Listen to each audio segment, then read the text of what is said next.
Hello, everyone, and welcome to the third annual WriteHive conference. My name is Jesse Pohlman, and I'm the moderator for the No More Love Triangles Writing Polyamory panel. This year is jam-packed with a ton of great sessions for writers, writing professionals, and the publishing industry at large. WriteHive is a nonprofit serving the writing community with resources, events, programming, connections, and more. The 2022 conference brings you this panel, No More Love Triangles Writing Polyamory, where we will discuss the intricacies of polyamorous intimacy.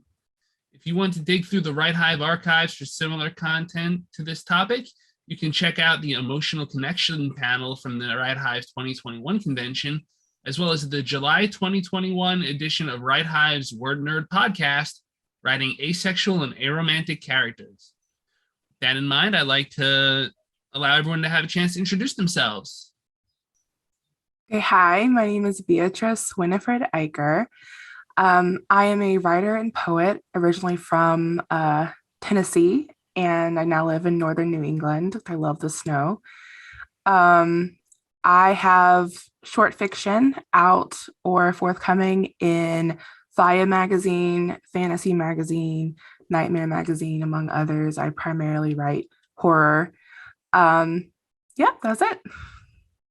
All right. Hello, everyone. My name is Arnout Brokking, and I'm a Dutch writer of fiction, film, and immersive games. And you can find my writing in a lot of different places, but the last thing that got published was the Uncaged Goddess Anthology, which is an anthology of adventures for Dungeons and Dragons, which you can find on DM's Guild. Hello, my name is Olga Ponjee. I'm also from the Netherlands. Last year, someone called me everyone's Dutch aunt, because I guess that's what I sound like. I'm a mom of 3, partner of 2, and of whom one is on this panel. I love being clothes, I love cycling, I do drag, masonry, and I write for Dutch film and television. I've written series, feature films. In Holland, I think we would say they're pretty mainstream, but I found out on the other panels that you consider them more like European art. So I'm kind of honored by that. Anyway, I also wrote a young adult thriller about climate change 3 years ago. And I will publish a series of novellas later this year, not for kids because it's erotic fiction, mainly because I'm really interested in the topic of sort of post-Me Too sexuality and not showing what's wrong and bad and horrible, but what the world would look like if we respected things like consent and gender and power balances. And I think that's what also interested me in this panel, because it seems almost like when you're writing about love and relationships, it's second-rate pulp fiction you're writing. Well, I think there are deeply political issues, and those are really important to explore, I think. So I'm really excited to be here, and hello. It's great to have you all. I'm looking forward to this conversation. So our first question is in keeping with the title of the panel. What are your thoughts on the differences between a classic love triangle and a polyamorous relationship? I'll go first. I would say that the difference between a classic love triangle and a polyamorous relationship is that polyamory, in polyamory, everyone is consenting and everyone is honest and aware of each other. And it's not so much a will he or will she or won't they or something like that. It's more so everyone is really aware of what's going on. Everyone has, everyone's consented to this. And so that would be, I would say, one of the biggest differences. Yeah, one other thing that I also noticed when I read this question and I was thinking about it is that a lot of classic love triangles are not in essence really about connecting or people finding each other a lot of the time, but a lot of the time they're also about who wins. It's like you've got someone like the Phantom of the Opera, which is a classical love triangle, right? Because they've got the Phantom and you've got Christine and you've got Raoul, and it's about who wins. And it's usually the prize is the woman.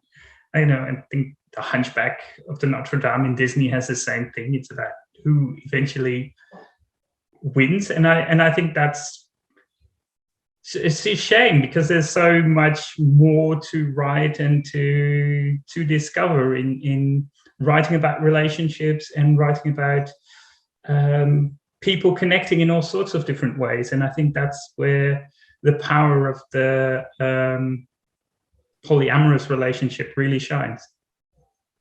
Yeah, I was wondering the same thing, if the love triangle is basically like the one woman, two men setup, like Pride and Prejudice, and it's also, I think, in a classic way, it's to show different sides of a character, because there's one man who challenges, I don't know, Elizabeth or all these other women in one way, and the second man in another way. And I find it interesting because the triangle has developed, I think, through the years, because now a woman can explore both relationships more intimately, especially in, I think, young adult fiction. That has been a thing. She can be sexually active in both this relationship if she ends up in the end with the right man in a wedding dress in a church or something. And it's still about finding what Arnout says, the one and true soulmate. And I think that polyamory can challenge that idea, and also challenge a lot of other things that are considered normal in relationships that aren't actually normal, I think, when you think about it. So questions about family structure, jealousy, sexuality, gender equality. I think those topics are really interesting to explore in the context of polyamory that don't really have a place, I think, in the classic triangle. Right. So just as a follow-up, something all three of you seem to touch on was the fact that there's, classic love triangle, there's a choosing going on, but in polyamory, there is no choosing to speak of, at least not in the grand sense, between one or the other. Definitely.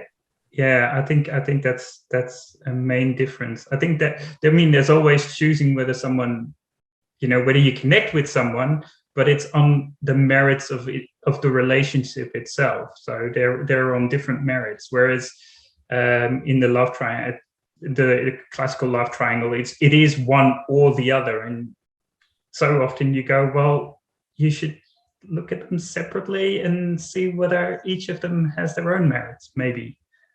Or maybe, Yes. Talk about it. Yeah, that's what I was going to say. Definitely. Yeah, that's what I was going to say, was that in a classic love triangle, your relationship with one person is dependent on the relationship with the other person. And so as opposed to looking at them as separate relationships, whether romantic or not, sexual or not. And that's also, another big difference, is that you're choosing one or the other, as opposed to, well, I have a relationship with this person that's its own, little universe, and this person is also its own little universe. So it's two separate things. What are some elements of a healthy polyamorous relationship? I would say the biggest thing is honesty. At least one of the biggest things is honesty with yourself first and foremost, and then with any potential partners. Yeah, I would obviously agree. I think communication is also really important. I think also compassion, because relationships are messy and you will make mistakes at some point. No one is perfect and no one should be perfect. And it's not that because you've made a mistake that in some way, or, hurt someone's feelings in some way, that means everything is wrong. So I think people should have compassion with themselves and with others, because it's not easy. There are no sort of set rule books to follow. It's figuring it out together, and you do that by being honest and by communicating, but also by being compassionate towards each other and towards yourself. Yeah, I think so too. I also think that these ingredients apply to all relationships. I hope that also if you're in a monogamous relationship, you talk to each other. For me personally, I think it's also a big part choosing and constructing your own family. Because in monogamous relationships, this sort of happens automatically if you stay together long enough. You get kids, you buy a house in whatever order. But in polyamory, I think you really have to think these things through. When we got together, we really had to make the choice: who is your family, like your core family? My grandfather always said, "Who's your clan?" But who are the people who belong there, and who are the people you want to go on through this journey in life? And I feel often when I speak to people in the outside world, they're really excited about the sex part, like who's doing what with whom, and are you in threesomes or foursomes or many sums? And I think that's the least exciting bit for me, because the exciting part is not that people fancy you, but that they're committing to building this family with you. And the fact that you're committing to that family and raising the kids that belong to that family and making sure everybody's taken care of. And of course, the sex is a great part of it, but if it isn't, it can still be a full and fulfilling relationship. So for me, I think just that thing, the family part in constructing and choosing your own family is a really important and healthy part, I think, of polyamory. Yes, I think people really do. You're right. They get hung up on the sex part, which is interesting to me. I feel like, well, then, do you think of that in the same way with monogamous relationships? Do you think that monogamous relationships are, heavily dependent on this one factor of a relationship? I oftentimes find no, that's not the case, and so that's also really interesting.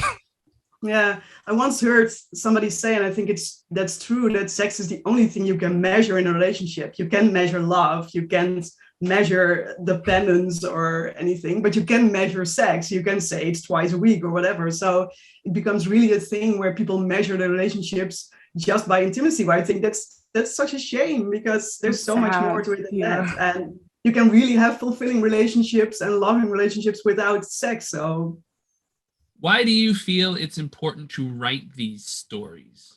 So writing polyamory, why do you think that's important? Shall I go first this time? Not to let you go first. I think, like with anything, representation matters. And I think it would have helped me growing up to understand myself a lot better if there were more people like me, either in fiction or on TV. So I would have connected to that much quicker. I also think that the more examples there are, the more you allow your polyamorous relationships in fiction to be fallible in a way that is not the polyamory is wrong, but polyamory is just human, and relationships are human, and relationships are messy. It sort of harkens back to what I said before. The more you write about it, the more you can see, well, there's this whole spectrum of things, and if it doesn't go perfect for you, it doesn't mean that you're broken or that there's something wrong with you. It just means that you're part of this messy thing called life. And the more there is out there, the more there is also room for seeing how that works. I think also, the more polyamorous stories or stories that have polyamory in them, you might get less of people assuming that it's all about sex, or because the more you normalize something, or the more you show it, then people start to get a little more of an understanding that you're right, it is a wide spectrum. It can take so many different shapes and sizes, but you won't get to see those until people put those stories out there. Yeah, I think those are really valid points. And also for me, there's just a dimension of politics, because there are still white men in suits making decisions about female bodies. And for especially we're together with 3 and we have 3 kids, but our kids in a polyamorous relationship have less rights and are less protected than kids who are born in monogamous relationships. So why can't we marry? Why can't we buy a house? We've been to court to defend our family. We've been bullied, and all this, I think, needs to stop, because we're just another family, and we're not, I don't know, we're just the same as people who are with 2 people. And I think people need to realize that monogamous relationships are as much a choice as polyamorous relationships. And just because we have decided somewhere during the Industrial Revolution that the one woman, one man family unit provides the most factory workers, monogamy was a thing. And I think through the ages, families have been so diverse.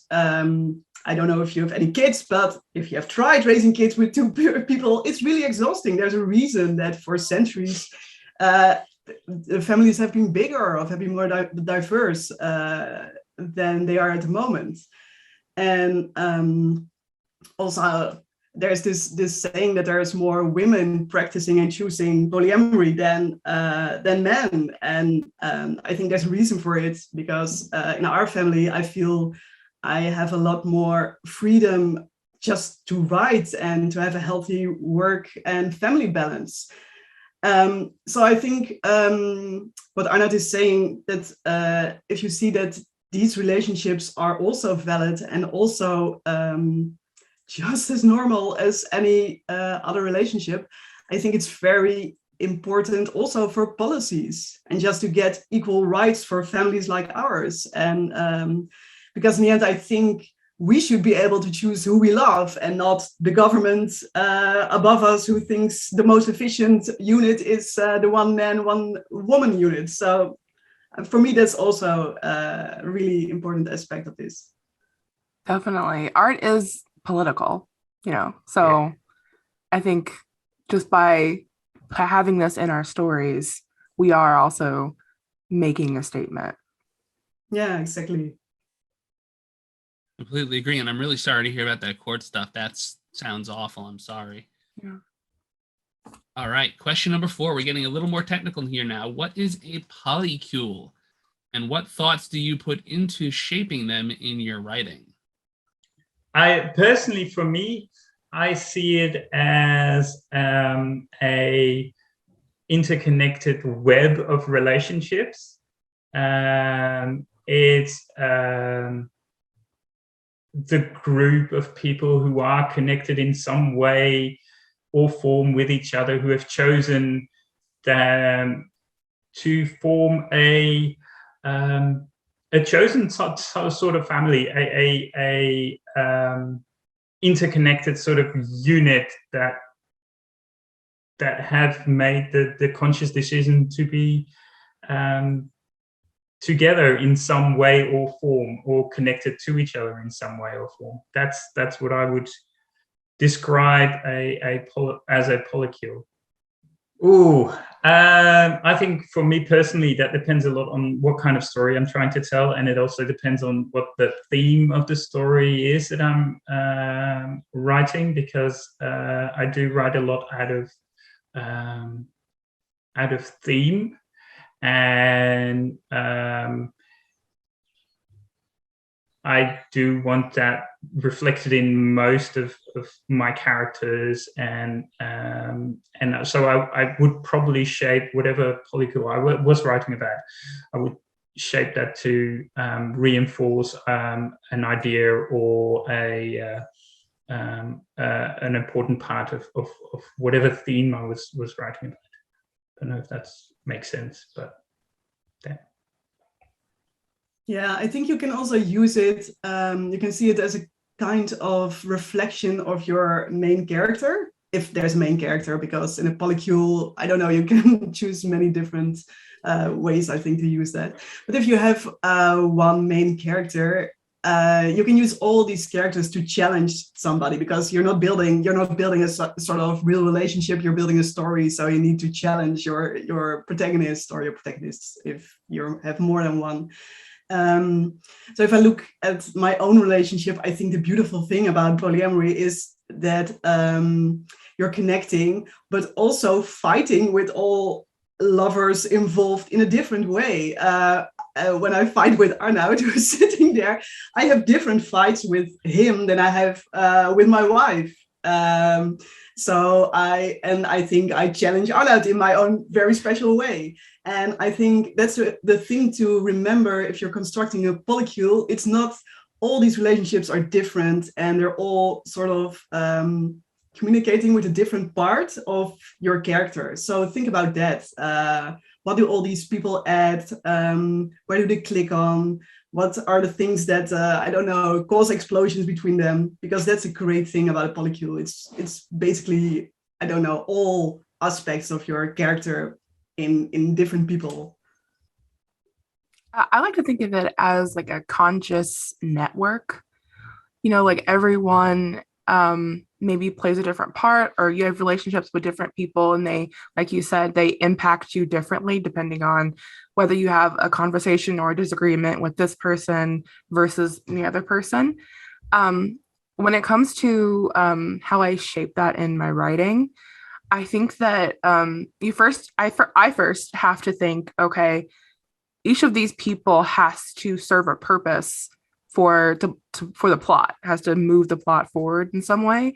And so how I shape the polyamory or polyamorous relationships are, how do I make their relationship matter to the plot? Because if these say it's two people in this part of the network, I would say these people can't just be together just for the hell of it. Just because, like, I think it would be fun to see these two people together. Maybe I like their personalities, or I like their whatever. It also has to serve a greater purpose. Otherwise, you know, you can get really lost in the minutia, or you get lost in how big everything is, and then it doesn't. Themes and relationships can cease to matter when they're just there because I want to see more polyamory. It also has to matter to the plot, otherwise people won't want to read it. It'll be boring. So, Beatrice, you touched on the next question a bit. How do you use the relationships as a plot point versus how you use the relationships as a background element to the story? So I don't write polyamory romance. Like, the romance isn't the main genre or the main plot. So they're usually background. They're just kind of these people's everyday life, which I like to do because I like to see how these people. So let me back up. I primarily write horror. And so in horror, polyamory is really interesting to dig into with people's inherent biases, their fears, their motivations, their secrets. So I use all of these things as background, but also as plot drivers in my stories. I wonder actually if there is such a distinction between plot points or background in general, because I think most of what we write, and I know I'm talking for myself, but I'm quite sure that it works for you guys somewhat the same way. You make a conscious decision to put it in your story. If you're writing short stories, you don't have a lot of words. So everything you write it for a reason. If you write longer stories, you have a few more words, but you're still, you're putting time and energy and space into something, into your story. So it has to have a reason why it's there. So I don't really believe that is so much that is unimportant background stuff. I think most of the things, and especially things like people's relationships and how they connect to other people, either say something about the plot, like Beatrice said, or about the characters, like Olga said, or about the theme. So I think it always says something about either who your characters are, or what they're going through, or why they're going through things. And I keep those questions in the front of my mind as I'm writing, as in if I'm writing and the relationship or whatever form it takes, or however intimate it is, it takes center stage. Then I wonder, okay, but why does this matter for this character? Why does this matter for the story, for the plot? Or why does this matter for what I'm trying to tell with my story in a general sense? So I think if I keep these three things, if I can answer one or two of those things, then it has a reason to be there, and then it can be there. And I think Olga, but I might be, talking for you, but then I'm really sorry. Already said last time that your relationships also give you a great opportunity to challenge your protagonists or your characters. So in that way, the relationships also serve a purpose in the story. Yeah, I think so too. And I'm at the moment I'm really writing romance, so I think it's quite interesting. But because in that genre, relationships define the structure, and I must admit I'm not the world's most natural structural person. Until last year, I always thought about structure as, well, there's this thing you learn in film school that you have to follow these plot points, but I can just sort of fill these gaps with jokes and witty dialogue, and nobody will notice that I'm not really interested in this. But I've noticed that actually structure is also quite important. And with these novellas I'm writing at the moment, I really liked actually to use the relationships as a structure to follow, to see what are the challenges in the relationships, what are the characters choosing, what are they trying to run away from, how do their choices reflect in the next steps of their relationship. And I also had to think about the first feature film I ever did. It was called The Escape, because it was about a woman who was trying to outrun trauma. And that was also, I think, a film where relationships really defined the structure. So she had hookups, but they were always funny and flirty. And whenever they got close, she turned off completely. And I think the structure and the relationships was a really great structure to lock her in, because in the short run she could outrun her trauma, but in the long run you would see how destructive that became in her relationships. And in the end, if she wanted to deep relationships, she had to heal first. And I love that actually, and I love that you can use the structure of a relationship to really lock in your character and challenge them on their worst fears. So I think, yeah, what Beatrice and Arnout said, I think you make these conscious choices about relationships and use them to deepen your structure and your character development. Very good, very good. I love the emphasis that this is everyday life. Like, this isn't just, as people have talked about, like all about the sex. This is an everyday life thing that people actually live. And that's something that might be lost on people new to the polyamory scene. What are some ways that relationships can fluctuate over the course of a story? If you want to use examples from your own writing, please feel free and go ahead. Shall I go first? Go for it. Yeah, well, I think the classic a relationship structure is something like there's a meet cute, there's this trials and tribulations. The pair has sex, they break up, they regret it, they get together again, and they all live happily after or something. But personally, I think I love to experiment a bit with that, because I think not all relationships require the misunderstanding tropes or the breakup. They don't all go in a straight line. Also, I think I would be really interested to see, like, I think what we live in polyamory is more of the long run of a relationship. Because actually the point where people get together and make the commitment, that's where the fun starts. It's after, I think, the wedding or the get together scene that we think, okay, now brace yourselves in. Yes. Here's where the real conflict and the real confrontations and the real fears are starting. So I wish sometimes we had less of the sort of what I think is the white rom-com trope of and they run through the rain, and more of what it's like a relationship, and I don't know what it looks like in the long run. Well, I totally agree with that.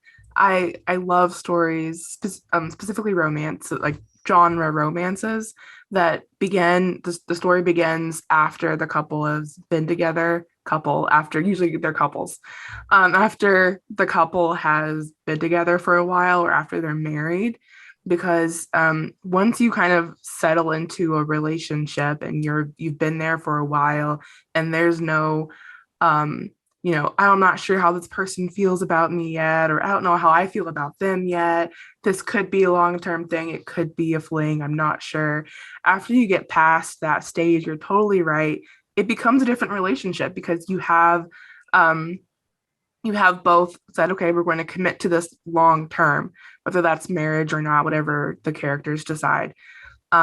I think it's absolutely fascinating when the story starts at that point, because you're right that once you get there, the struggles that you go through are they can cut deeper, because you do have this other person with you for the struggles that you go through in life, but also that can be a burden, or that can be even more stressful or something like that.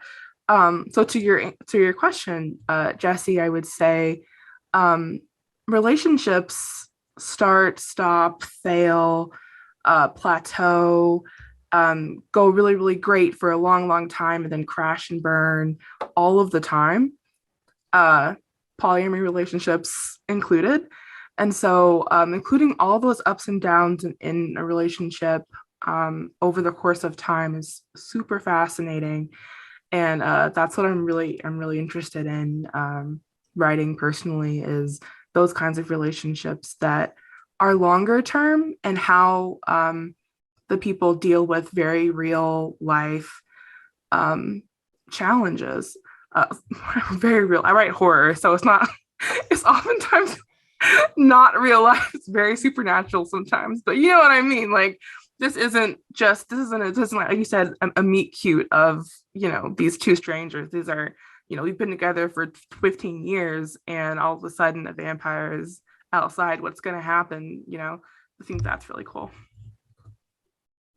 Yeah, I agree, and I think like you guys have already said, a lot of mainstream stories have so focused on new relationship energy and sort of getting together for the first time, and then there is like the fairy tales say, the happily ever after, but happily ever after doesn't exist. You keep evolving, you keep growing, you keep changing, and you either do that together or you clash and stuff happens.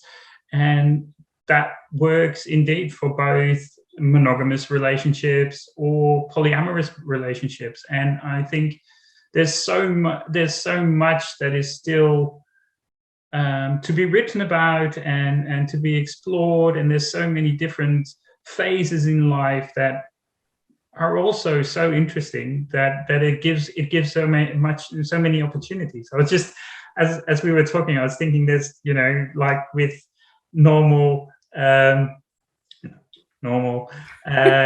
monogamous is hetero couple, you have to sort of the meet cute and indeed the thing Olga said about running in the rain or running towards the airport or something like that. And then there's like these sort of relationship markers, like, oh, they've held hands, or now they're married or something. And I was thinking, oh, one of the things we have polyamorous people have is like, oh, we share our Google Calendar thing, because that's really important to keep everything a bit manageable. Yeah, for sure. And that's real. That's the real stuff that the real stuff people don't think about. But you need to have some kind of organization. Otherwise, I don't know what I said I would do 3 weeks ago. Who knows? No, I totally forgotten. Definitely. As an aside, I love that you mentioned Google Calendar. My wife and I just aligned ours because we didn't know we could do that. I didn't know it was a thing, but it's a thing. Welcome to the club. It's life-changing. I'm just saying, like, now I don't have to be like, honey, what are you doing? It's like, no, I know what you're doing, or at least what it says you're doing. So I'm good, and I can just move on with life. It's amazing. Yeah. What are some ways you can incorporate polyamory into any genre you're familiar with, such as perhaps sci-fi or fantasy, or in some cases, horror? Okay, since you called me let's out. go for the horror. I didn't mean like a call out. No, it's okay. No, you're it's right. Amazing. You're right. So the cool thing about polyamory is that with non-romance genre specific work is that I can include as much as I want to. It doesn't need to be, the reader doesn't necessarily need to know what the main character's relationship is in depth with every single one of their partners. It can be really helpful, but it's not always necessary, especially since oftentimes they're getting like chased up mountains or some shit. So like it's not always like the most helpful to know everything. So what I normally do for my stories that includes a polyamorous element or characters, that's just their lives.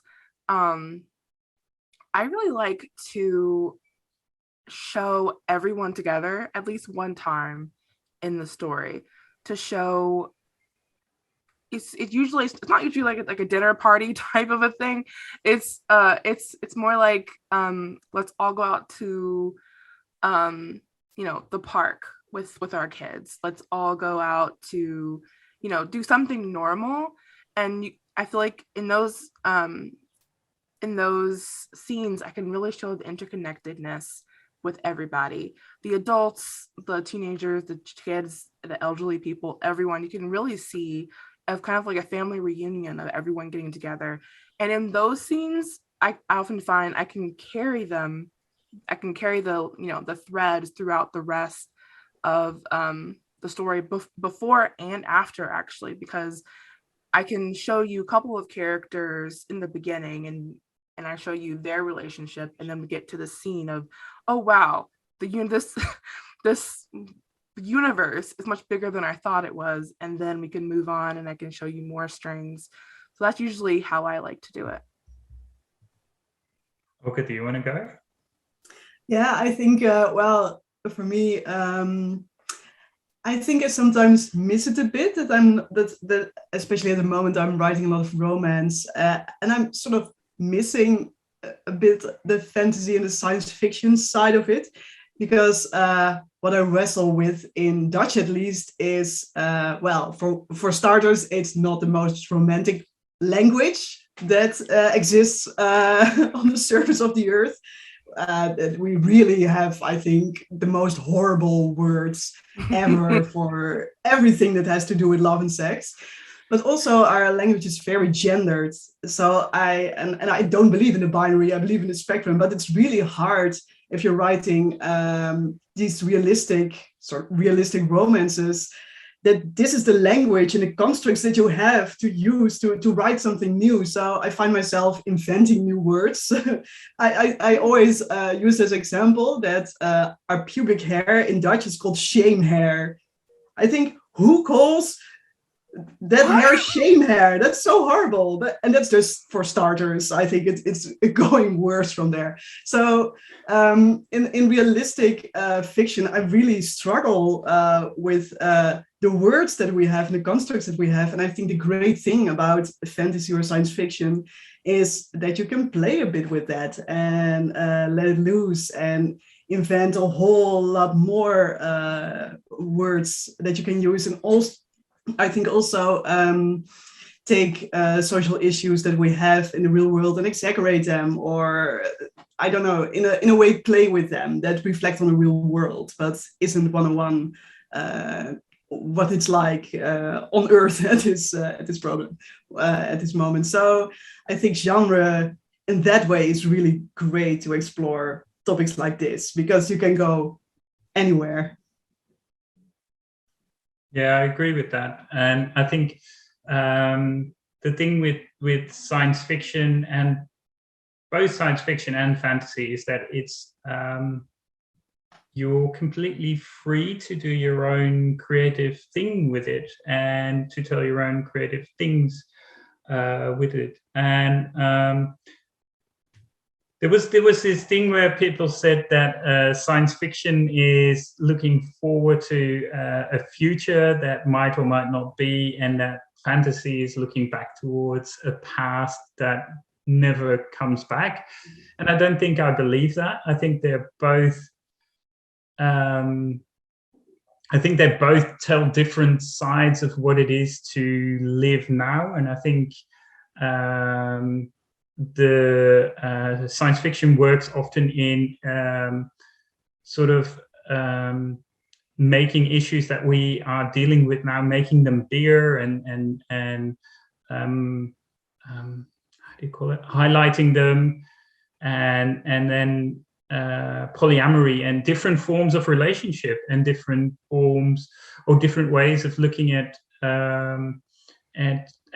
sexuality, at intimacy, at gender, are ideal things for that. I recently read Left Hand of Darkness by Ursula Le Guin, which is by now, I think it's 60. Yeah, I think it's 55 years old or something like that. And it's refreshing to see that even 55 years ago, people were, or she at least was thinking about gender and engendered language and relationships and how does that work. And not everything in the book has aged perfectly, but you know, of course it won't, because it's written so long ago. But it shows that things like science fiction give us the opportunity to explore certain parts of our current society and see what they could be or what they could mean. And in the same vein, I think fantasy also can explore what it is to be human. And so maybe fantasy often deals with what does it mean to be a hero, or what does it mean to be a team, or what does it mean to be a man, or what does it mean to, you know, all those sorts of different questions are quite often part of fantasy. And I think there's also a large part there where you can use your the way you look at relationships, or the way you would like the world to look at relationships, to give that place in your fantasy story. And because it's, you know, you have the complete freedom to do that. So it's more of a exploration of what does it mean to be what does it mean to have a relationship? And then stuff like science fiction or fantasy is a perfect avenue to break out of the bounds that our normal society at the moment constricts us in. For sure. I would say, we're really biased by our current time. Bias doesn't mean bad or good. It's just, we are influenced by living today. What we would write and publish today wouldn't be what they would write and publish 50, 100 years ago. So to your point about Ursula Le Guin, 100%. I think that writing a story that incorporates polyamorous characters, we might write that differently today than we would have, 10 years ago. Because probably even 10 years ago. I was like 25, actually 5 years ago, because our language is constantly evolving. Our needs for continual growth in society is constantly changing. So yeah, definitely. Cool. You guys said a lot of good stuff, a lot of stuff that I was thinking. Question number 8. So we're through the hard part. We're up to pitfalls and tips. So question number 8 is, what are some of the pitfalls that an author can fall into when writing a polyamorous relationship? Well, I think it's either, I think this is a sort of personal. I think for me, I'm quite tired of the jealousy plots. I understand for a lot of people, they get really anxious about. And of course, it's a topic of discussion for a lot of polyamorous people.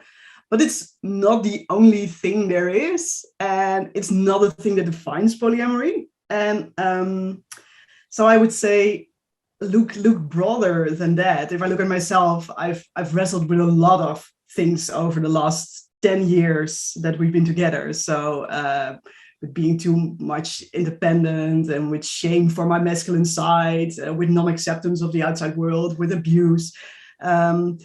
But jealousy has never been an issue for me, and I wish there would be more stories, I think, that included a broader range of topics that you wrestle with. One of you said it before, I think, show it like it is, as a normal relationship that has, I don't know, some of the same wrestling points that any other relationship would have. I think I really loved when we saw a few years back the Professor Marston and the Wonder Women. And I know there's a lot of discussion that it didn't happen like that, and their lives were quite different, and it's a unicorn hunting movie. But it was the first time I saw on screen a relationship that was our relationship, and that it wasn't about all the problems that they were having or the jealousy. It was the outside world. And you were, for the first time I saw, I don't know what it was like for us, that the main problem is not your relationship. It's people outside who are small-minded and who can't accept that your family structure is different from what they're used to. And on the other hand, I also think be aware that polyamory isn't the holy grail. It's not like on another panel somebody said, well, then you can have it all. And I thought, no, you can't. It's not, you can't have it all. Polyamory has its own problems, and it's not like you will have freedom and unlimited sex or whatever. It's you're still dealing with humans. Humans are messy, and you are messy. So it's not, I don't really like stories that present polyamory as the answer to everything, because I don't think love has one answer. I would just kind of continue off of what you said when it comes to moving away from the jealousy aspect, because I would love to see more of any other part of a polyamorous relationship. Literally pick one. And something I would love to see more of is actually things like Google Calendars, things like group text messages, things like one story I read, and I, for the life of me, cannot remember the name of it. I read it in college, but in this story, there were, I think, 6 people who were all in relationships with each other in various ways. And they all went together, usually as a group, every 3 to 4 weeks and got tested.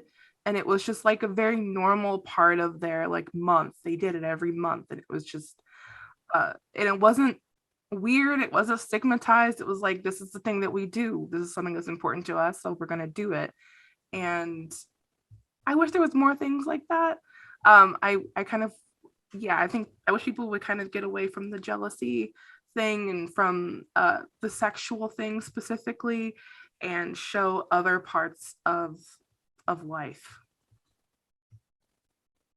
Yeah, I definitely agree with what Beatrice is saying, especially also about the sexual thing, where polyamory is either only offered as an option when at the moment your monogamous, hetero, cis normative relationship is failing, then let's look at other people to sort of bring new life into our, and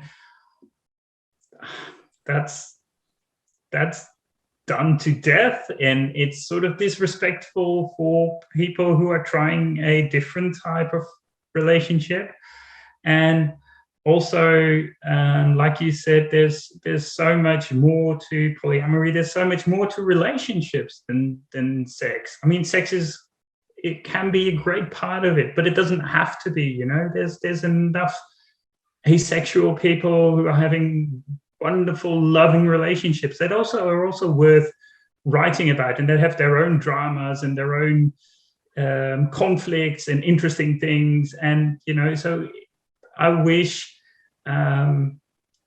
there would be more room for that side and more room for the whole experience of it as a conscious choice of relationship form and a form of family, rather than the focus on either it's just for the sex because you want to have it all, or it's just for the sex because your regular marriage is on the rocks and you actually need to talk about it, but instead of that you're just going to see other people or stuff like that. Or you have to sort of have the heterosexual look on things, like if it's a man, then maybe they want more than one woman or something like that. And but there's so much more. There's so much more options. There's so much more things you can write. You can write the full human experience of relationships, and whether they're asexual or bisexual or pansexual. It's just such a wealth of story there that.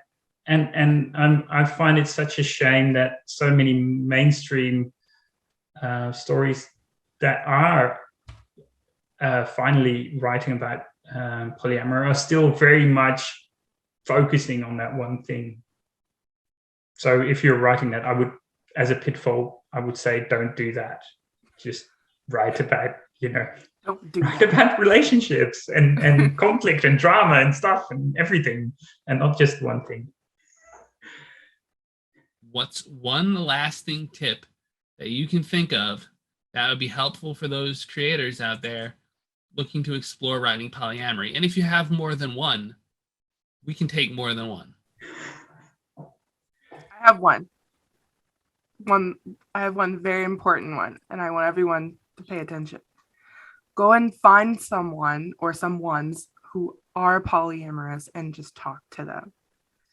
Ask them questions. Ask, as long as they're open to answering questions. But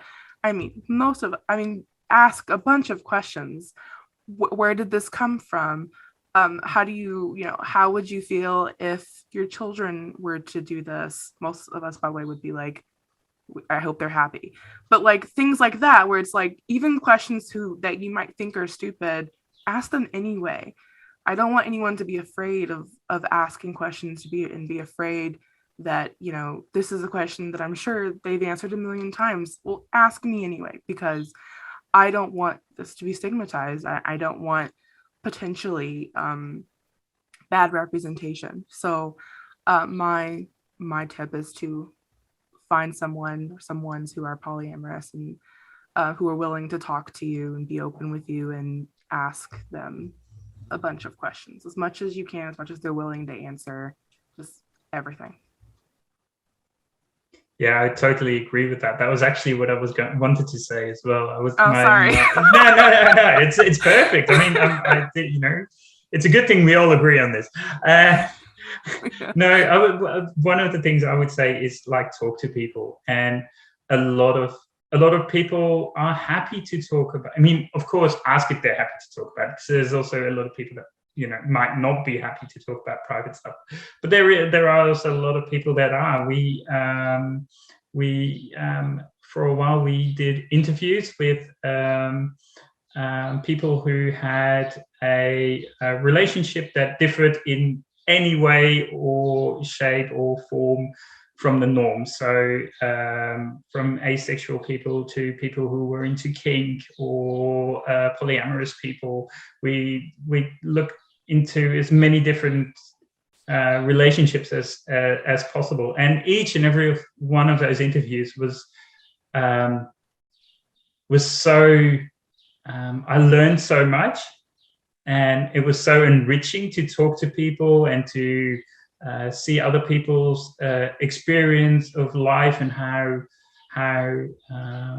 they looked at things like intimacy or relationships. And each of those interviews enriched whatever I was going to write about, or whatever I will write about. I don't think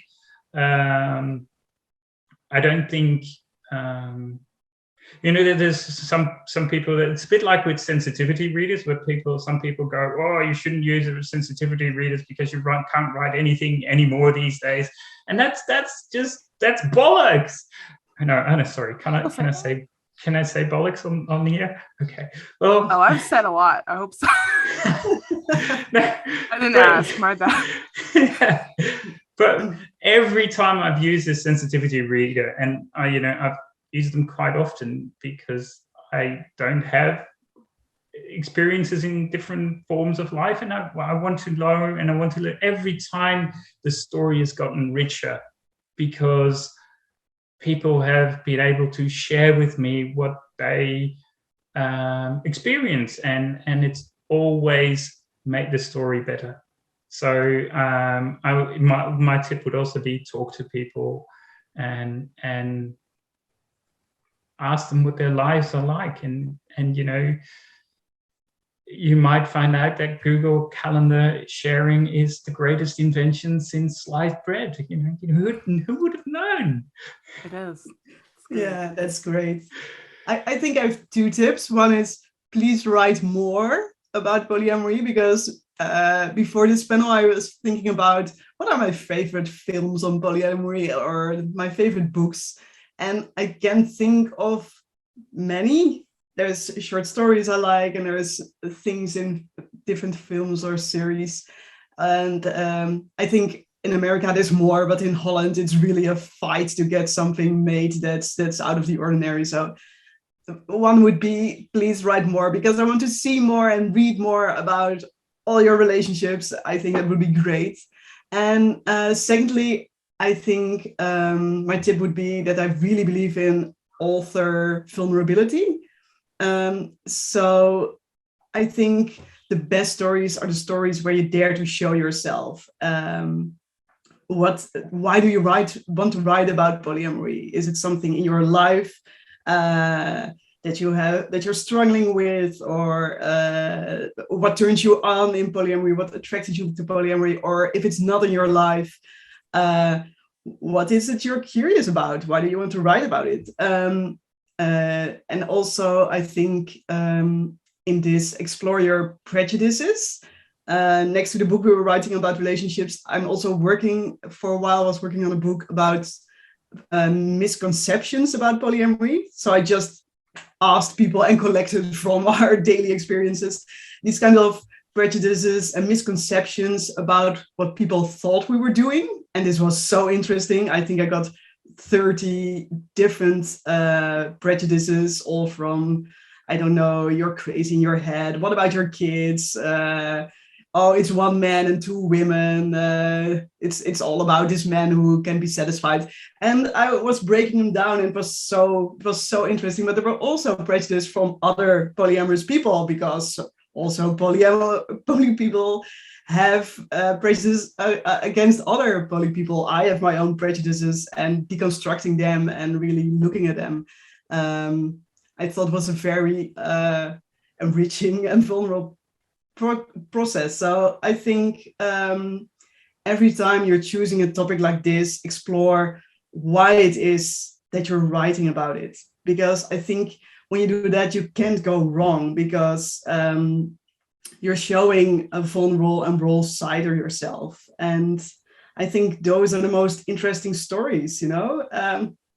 Go and explore. I don't think you can go wrong if you dare to show yourself. I would say one more thing. I would say same thing I say about any other time that an author writes about something that's outside of their own experience, whether that be relationship or mental health or race or religion or anything. I always say, be really open beforehand with asking questions, doing your research, interviewing, so on and so forth. But also afterwards, you have to be just as, if not more open to critique from anyone.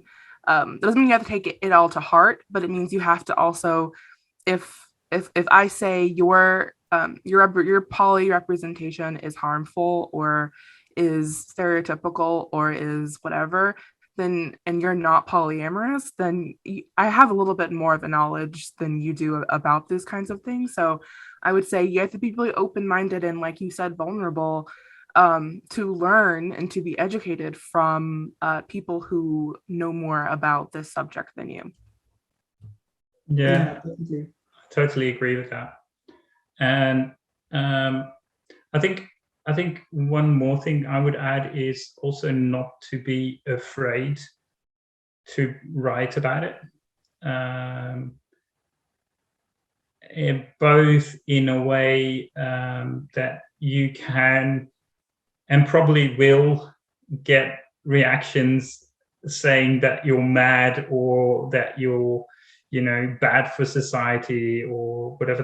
That I don't think you should be afraid to let that stop you. And at the same time, I don't think you should be afraid to show, and maybe this harkens back to the vulnerability, but show the real side of relationships and show the real side of polyamory, in that it is human and that it is messy. Because I think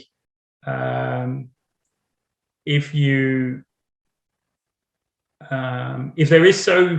there are so few stories about polyamory and you are writing something about it, you run the risk of thinking, oh, I am going to have to put down like the perfect relationship or the perfect polycule, because otherwise people are going to say that, it's this whole polyamory thing is bad, or so everyone has to be perfect all the time about everything, because I have to protect not just me but also the vision of polyamory I'm putting out into the world.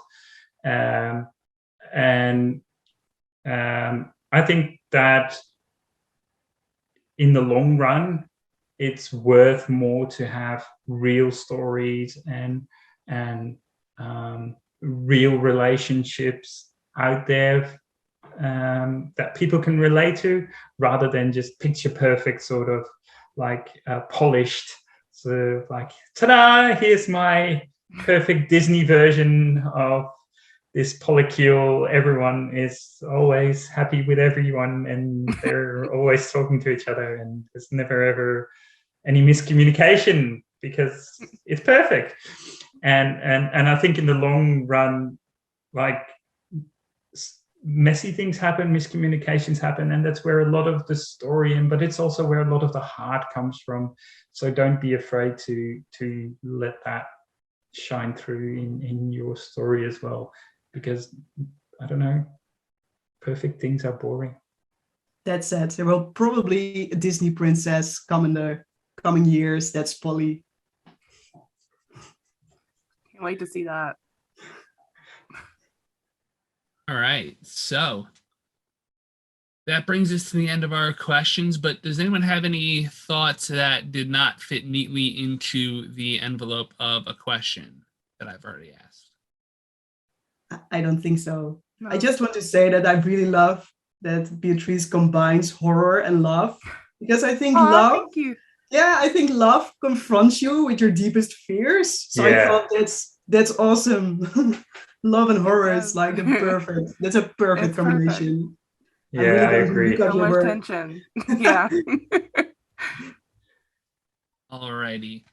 That brings us to one more time. Tell people what you do, what you've written, where they can find your work. You can go with the same order we did at the start if you'd like. Okay, I'm Beatrice Iker. I write primarily horror, poetry, short stories, novels. I've most recently been published in Fire magazine, Fantasy magazine, and Nightmare magazine. You can find me on Twitter at Beatrice Iker, same on Instagram at Beatrice Iker. My name is Arnout, and I write fiction, film, television, and games. And most recently published in the Uncaged Goddesses anthology under the Ents Guild.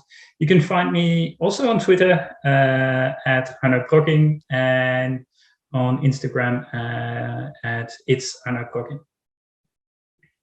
And I'm Olga. You can Google my name and find lots of Dutch works that you'll probably don't understand. So I don't think that's really helpful. I won, I think, one English writing competition from Miss Lexia a few years back that my wife translated. So that's the only thing. But if you like drag or costumes, you can find me on Instagram at Olga Ponjee, just my name. So you can follow me there. Because as you hear, English is not my first language, and COVID hasn't made my English any better, I've noticed.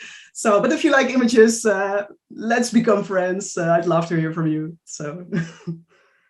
All right, and I am Jesse Pohlman. I'm a science fiction fantasy author from Long Island, New York. My writing is available on my website, which is jpohlmanwriting.com. I'm also available on Twitter at jpohlmanwriting and other places as well. If you go Googling me, I'm sure you'll find me. Anyway, thank you all so much for being on the panel. It was a great time. I learned a lot. I hope everyone here did too. For those of you who are watching at WriteHive, feel free to ask any questions you have. Feel free to rewind the video and check spots that you might have missed. And we hope you will check out other events as well. And enjoy your time. Thank you very much for having us all. Thank you all for being here.